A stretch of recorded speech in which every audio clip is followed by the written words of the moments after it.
Luther Burden spoke to the media today after a dominant training camp practice, and boy, is he confident. We're going to talk about that here on Chicago Bears Now. My name is Harrison Graham. Also, Braxton Jones opening up, kind of showing some vulnerability after a long rehab process with that ankle injury that is still ongoing, and some other injury updates to discuss, some clarifications on a couple, and Ben Johnson had a comment on one player in particular who has not been out there. So we'll get you caught up on all things Bears, some training camp news as we go today. And listen, football is back-ish. It's the Hall of Fame game. Not going to say we're all the way back, but football will be on our televisions tonight, NBC. So if you're fired up, listen, I'll throw the game on. Am I going to sit there and watch 60 minutes of Trey Lance, DJ Uiagalelei, and Hendon Hooker and the boys? Probably not, but I'll have it on. I'll check it out. Be curious to see if anything stands out with the Lions with their new offensive coordinator and defensive coordinator. So if you're fired up, football's in the air, hit that like button. All right, Luther Burden the third talked to the media today after he had a very, very strong practice, and a couple of different angles here. He just talked about kind of his confidence in general here. He said, big-time players make big-time plays in the critical moments. I want to be a dependable person at any time of the game. I want everybody calling my number.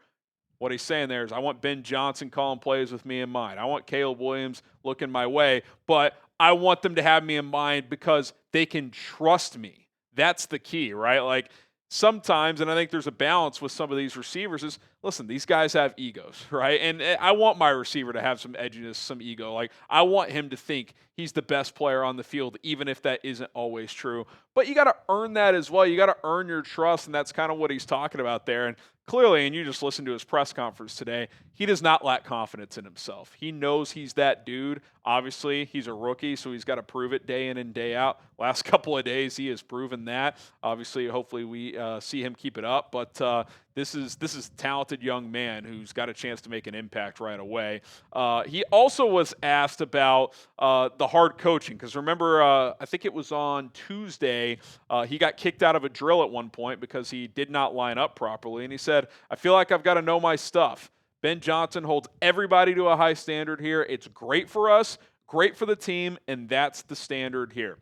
That is it. That is exactly what you wanted to hear from Luther Burden, because when camp was starting and he wasn't out there, and Ben Johnson's made a couple of comments going back to OTAs like, yeah, he's behind right now. You just kind of wondered, how's he going to respond to that? Young guy, there were whispers in the pre-draft process that at times he could have some attitude concerns. Well, you know what you do?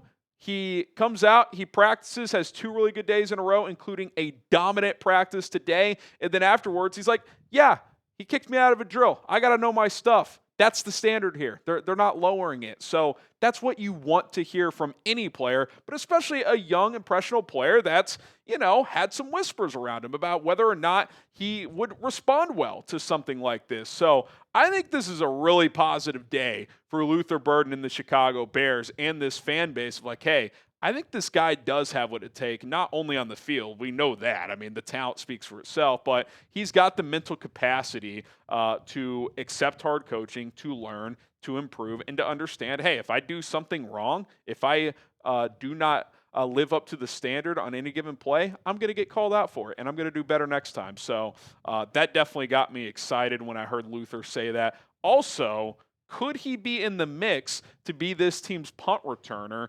Richard Hightower mentioned the other day he's in the mix. And also, when he was asked about it, he's like, look, I like returning punts. I like getting the ball. Again, this guy just wants to play ball. He wants to get the ball, wants to make plays. So I don't know if he'll be the full-time punt returner.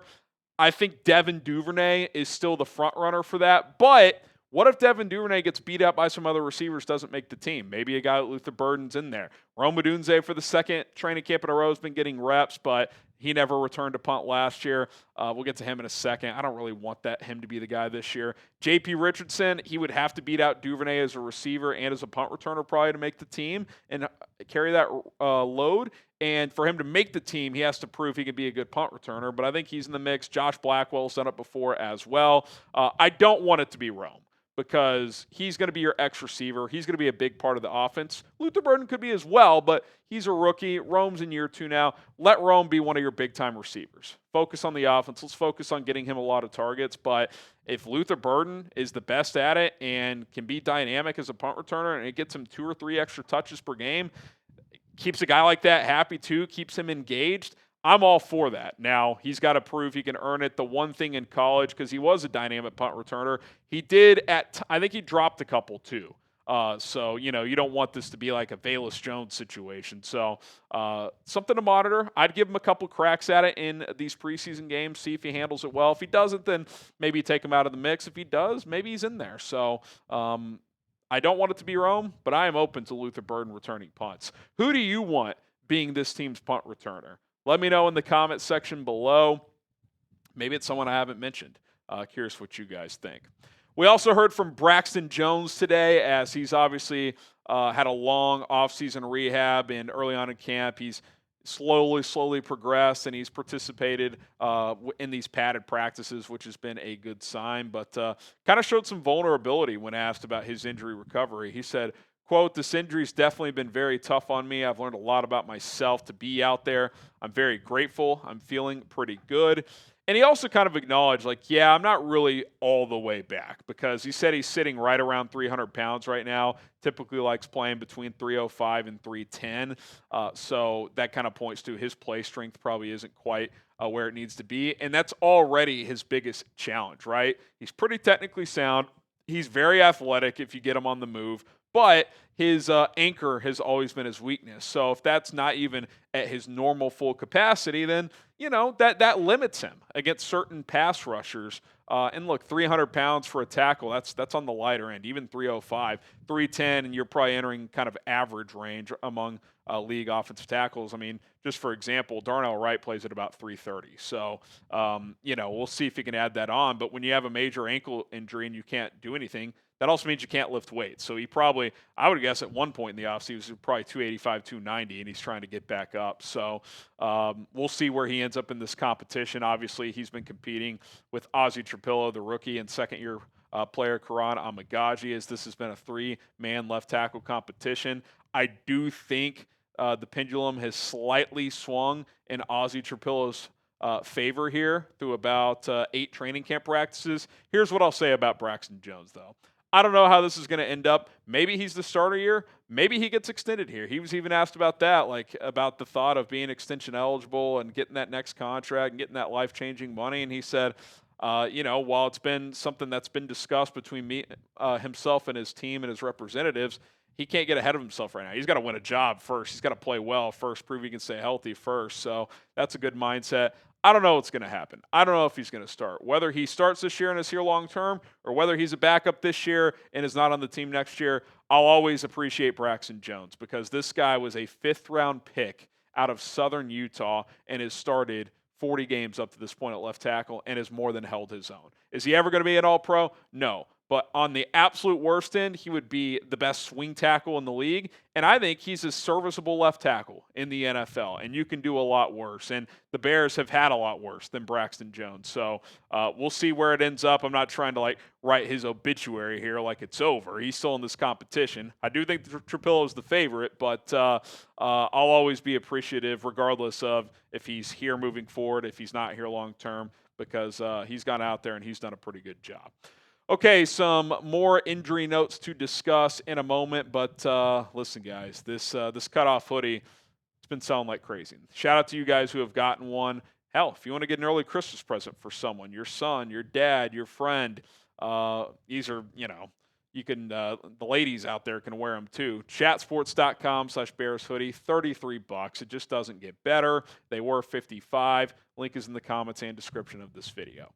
Okay, updated injury report. We kind of have a clearer picture on what these guys are dealing with. We talked earlier about Jalen Johnson. Ben Johnson had an interesting quote kind of saying, there's a scenario where he plays week 1. It's like, does that mean he's going to be out more than likely? So we'll see how that one progresses, but he is out with a leg injury. Jonah Jackson, day-to-day with a leg, didn't practice the last 2 days, so we'll see if he's back out there Saturday after the off day tomorrow. Ricky Stromberg, this is a new update. He is in the concussion protocol, one of the backup centers So that means probably at least a week, I would guess. 50-50 if he's ready for that first preseason game. Shamar Turner, we know he's going to miss most of preseason and camp with that ankle injury. Deion Hankins left practice today with an unknown injury, so we'll see where the rookie UDFA running back is next time they practice. And then Zay Frazier, who's been dealing with a personal issue. Ben Johnson did comment on his status earlier because he was asked about if we're going to see him soon. And he said, to be determined, he's working through a personal issue, so I don't really want to dive into that right now. So he's protecting the player. Obviously we all remember the Nate Davis story, and I think it was his mom that passed away, and obviously that was very sensitive. And then, I think it was beyond that for Nate. Obviously, listen, you lose a parent, like you need time away from work, regardless of your profession. No problem with that whatsoever. I do think as time went on, though, it was clear he didn't really want to play football. I don't think that's the case here. I do appreciate Ben Johnson at least making some kind of comment here, like, guys, it's a personal situation. We're not going to get into it, but that's where he's at right now. I will say from a football standpoint, you do wonder what that could mean for his roster status, especially if he misses most or all of camp, because got a lot of corners here, man. Jalen, Tyreek, Kyler, Nashawn Wright, and Terrell Smith, and Josh Blackwell all feel like on the right side of the bubble already. And that's with Zay Frazier not even practicing. Nick McLeod has had moments. They signed Trey Flowers, who's been in the league for a while. Sean Wade made a couple of plays today. So, it's going to be an interesting roster decision if toward the end of camp he's back. Do they cut him and hope he clears waivers? Do they just keep him on the 53 and cut someone else who's maybe earned it over him? Because this has been very much you got to earn your spot on the team. And listen, it's a personal issue, and it sounds like it's something that's relatively out of his control. So you'd hate to cut somebody you were excited about because of something that was non-injury related. But at the same time, what if you like 6 or 7 other corners and there's just not a spot for him? Can you get him through waivers to the practice squad?